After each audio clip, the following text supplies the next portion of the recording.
Hello students, तो हम लोग डिस्कस कर रहे थे किरचॉफ्स लॉ, है ना। दोनों लॉज हम डिस्कस कर चुके हैं और उसके कुछ क्वेश्चंस कर रहे थे हम।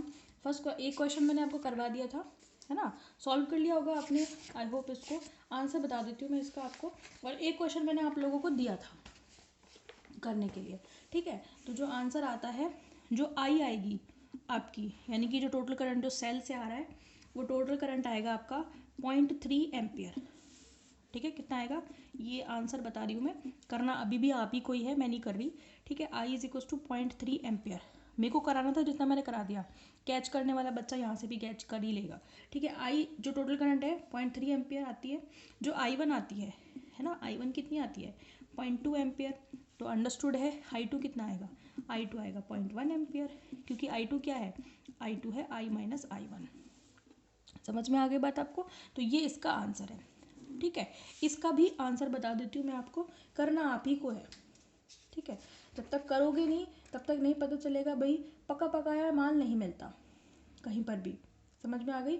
जब आप करोगे ना इस क्वेश्चन को सॉल्व, तो आपको आंसर जो मिलेंगे वो मैं आपको बता देती हूँ, ठीक है। करंट का डिस्ट्रीब्यूशन आप किस तरीके से करते हो, क्या इंडिकेशन लेते हो, मैं फिर ठीक है वो मैं बता देती हूँ आपको।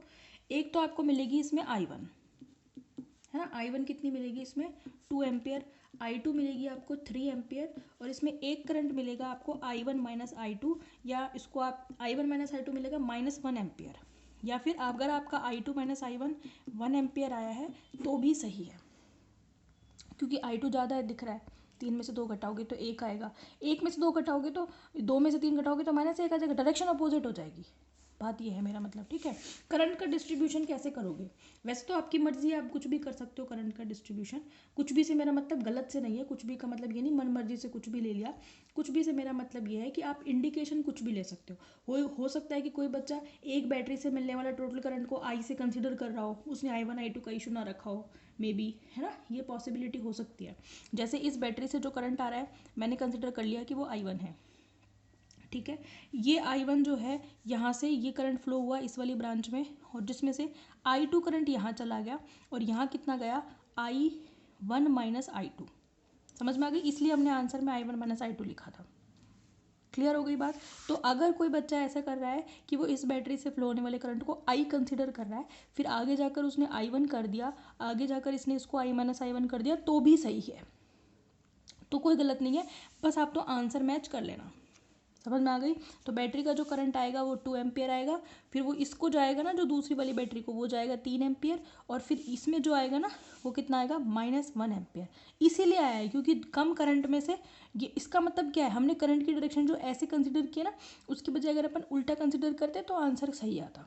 सही तो ये भी है, मतलब आंसर वैसे करेक्ट आता डायरेक्शन वाइज, ठीक है। करेक्ट तो ये भी है, गलत नहीं है ये, मैं कह रही हूँ ना, माइनस प्लस आपस में एक दूसरे को एडजस्ट कर लेंगे तो आपको उसमें टेंशन लेने की ज़रूरत नहीं है। आपको तो डायरेक्शन दे दी गई है, तो आप अगर आप इसको आई मान रहे हो, फिर यहाँ पे I one I two distribute कर रहे हो, ठीक है, वो भी सही है। आंसर बस ये आएंगे, ठीक है। मैंने कहा ना इंडिकेशन आप कुछ भी ले सकते हो। अब इन्होंने क्या ले लिया, ई वन से निकलने वाला करंट आई वन कंसिडर कर लिया, और दूसरी बैटरी जो ई टू थी उसको जो जाने वाला करंट है, इसलिए उसने उसका नाम क्या दे दिया, आई टू दे दिया, और यहाँ जो बचा वो I one minus I two बचा। तो 3 ही रेजिस्टेंस है इसमें, तो मैंने कहा था हर रेजिस्टेंस से कितना करंट फ्लो होगा वो बताना है। तो इस रेजिस्टेंस से आई वन जाएगा, इससे आई टू, और इससे कितना जाएगा I one minus I two. समझ में आ गई। बाकी लूप का रूल लगा लेना, फर्स्ट लूप में सेकंड लूप में आंसर आ जाएगा आपके पास ये वाला, ठीक है, कोई दिक्कत नहीं है। अब नेक्स्ट टॉपिक पर चलते हैं, ठीक है। अभी आप जो है बुक में काफ़ी सारे क्वेश्चन है, अगर आप प्रैक्टिस के लिए चाहें तो बुक के क्वेश्चन जो किरचॉफ लॉ से रिलेटेड है उनको आप कर सकते हैं, ठीक है। तो आप कर लेना, मैं जो है नया टॉपिक शुरू करा रही हूँ आपका। नेक्स्ट है आपका 4 टर्मिनल नेटवर्क। 4 टर्मिनल नेटवर्क, या इसको आप 2 पोर्ट नेटवर्क भी कहते हैं। 4 टर्मिनल नेटवर्क या फिर 2 पोर्ट नेटवर्क, क्योंकि इसके द्वार तो 2 हैं, है ना। 2 पोर्ट, टर्मिनल भले ही 4 है पर द्वार यानी कि रास्ते 2 हैं, 2 पोर्ट नेटवर्क, है ना। तो इसको हिंदी में बोलते हैं चतुर टर्मिनल जाल या द्विद्वारक जाल।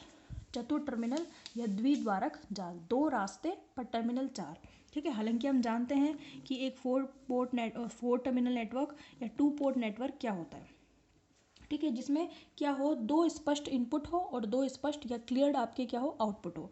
ठीक है, तो दो इनपुट दो आउटपुट तो 4 टर्मिनल हो गए, पर रास्ते दो हैं, एक इनपुट है और एक आउटपुट है।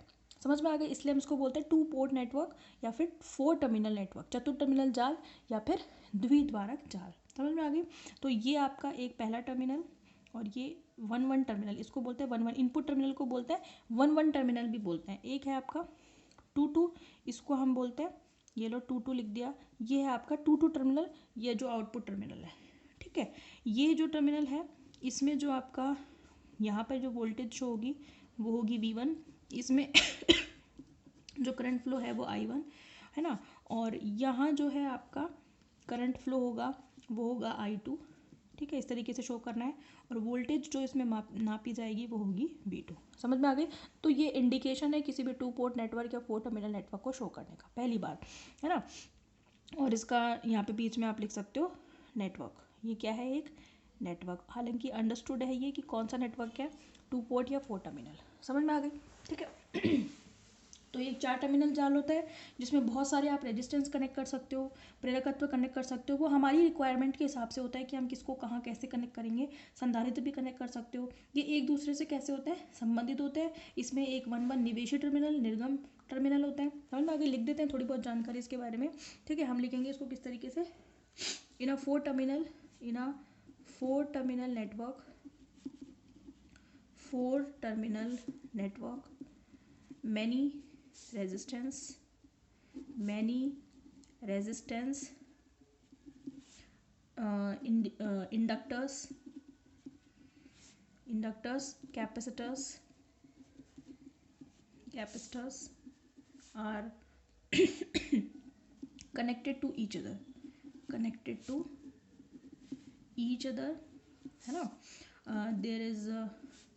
there are 1 1 टर्मिनल, ये क्या है, इनपुट, एंड 2 2 ये क्या है, output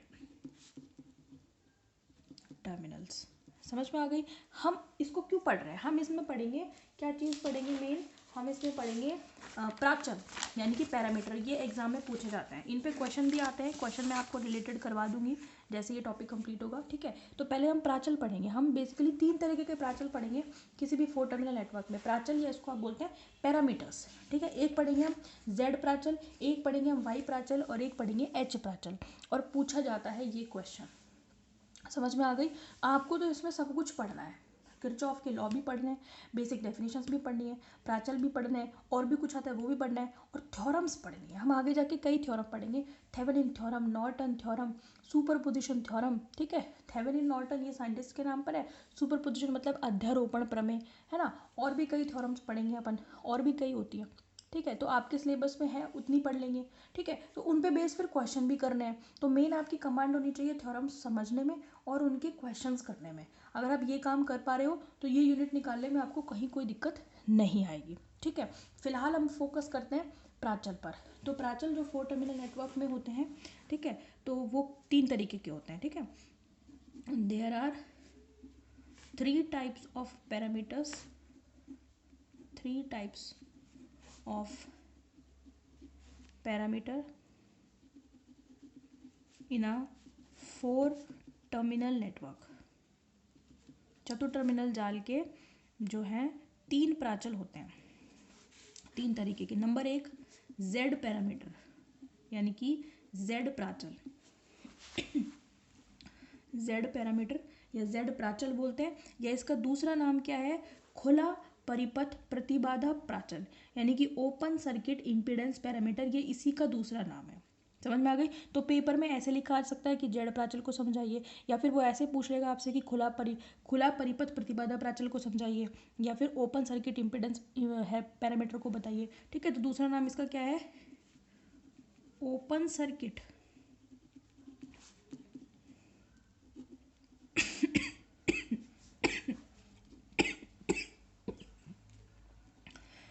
open circuit impedance parameter, या इसको बोलते हैं खुला परिपथ पहले तो नाम पता होना ज़रूरी है, क्योंकि बच्चे ज़्यादातर कंफ्यूज हो जाते हैं इनके नामों में ही। जैसे अभी इनका नाम पढ़ रहे हैं अपन सिंपल, फिर जब इसको डिटेल में पढ़ेंगे ना तो इनका नाम ऐसा क्यों है वो भी मतलब आपको समझ में आ जाएगा, फिर आपको नाम याद रखने में दिक्कत नहीं आएगी। समझ में आ गई? तो खुला परिपथ प्रतिबाधा प्राचल, तो अभी आपको सिंपल वे में देखिए इस चीज़ को, फिर जब मैं इसको समझाऊंगी तो आपको इसका पता चल जाएगा कि इसका नाम ऐसा क्यों है, खुला परिपथ प्रतिबाधा प्राचल। नंबर 2 आता है आपका वाई प्राचल या वाई पैरामीटर। ठीक है, वाई पैरामीटर्स, या फिर हम इसको बोलते हैं लघु पथित प्रवेश्यता प्राचल। इसका नाम क्या है? लघु पथित प्रवेश्यता प्राचल, या फिर हम इसको इंग्लिश में बोलते हैं शॉर्ट सर्किट एडमिटेंस पैरामीटर्स। ठीक है, शॉर्ट सर्किट, वहाँ तो ओपन की बात कर रहे थे, यहाँ पर हम बात कर रहे हैं शॉर्ट सर्किट इम्पिडेंस, नहीं sorry, admittance, short circuit admittance parameter. समझ में आ गई? एडमिटेंस जो होता है वो इम्पिडेंस का रिवर्स होता है, इसको बोलते हैं प्रतिबाधा, इसको बोलते हैं प्रवेश्यता। इंग्लिश में क्या हिंदी में क्या बोलेंगे इसको? लघु पथित प्रवेश्यता प्राचल, प्रवेश्यता प्राचल। समझ में आ गई? तीसरा इस जो पैरामीटर है वो है आपका एच पैरामीटर। ये दोनों कैपिटल में है, ये स्मॉल में है। ठीक है, एच पैरामीटर, या इसको मिश्रित या संकर प्राचल भी बोलते हैं। ठीक है, या फिर इसको क्या बोलते हैं? Mixed parameter. ये इन दोनों का मिक्स्ड होता है, मिक्स्ड पैरामीटर, या फिर हम इसको क्या बोलते हैं हिंदी में बोलेंगे तो संकर। संकर प्रजातियां आप पढ़ते होंगे, है ना, 10th क्लास में भी पढ़ते थे। मेंडल ने जो नियम निकाले थे मटर के पौधे पर, जो उसने एक्सपेरिमेंट्स किए थे, तो संकर प्रजातियां मिली थी। ठीक है, मिक्स्ड, संकर से मतलब है मिक्स्ड, संकर प्राचल या फिर मिश्रित प्राचल। नाम क्लियर हुए? ठीक है, चलो अब एक एक को पढ़ेंगे डिटेल में। सबसे पहले ले लेते हैं अपन जेड पैरामीटर। जेड पैरामीटर्स, या फिर इसको क्या बोलते हैं? Open circuit impedance parameter, impedance parameter या OCIP। ठीक है, शॉर्ट में बोलेंगे, आगे जाके इतना बड़ा नाम बोलने में कम से कम 2 मिनट चले जाते हैं।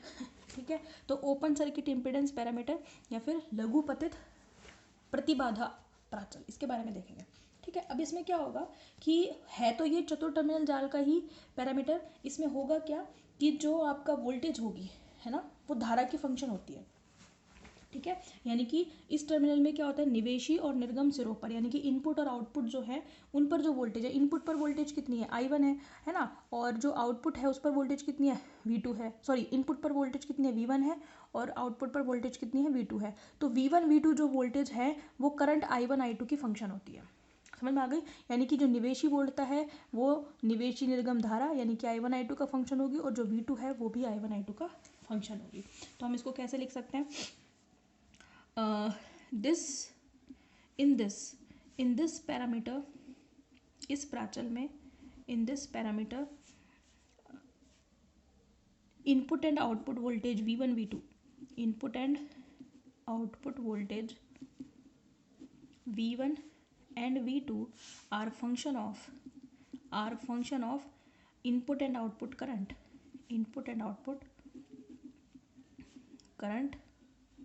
I1 and I2। I1 I2 की फलन होती है कौन? V1 V2। कैसे होती है देखो, ये जो V1 है वो क्या होता है?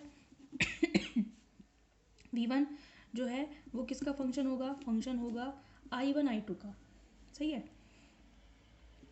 I1 I2 का।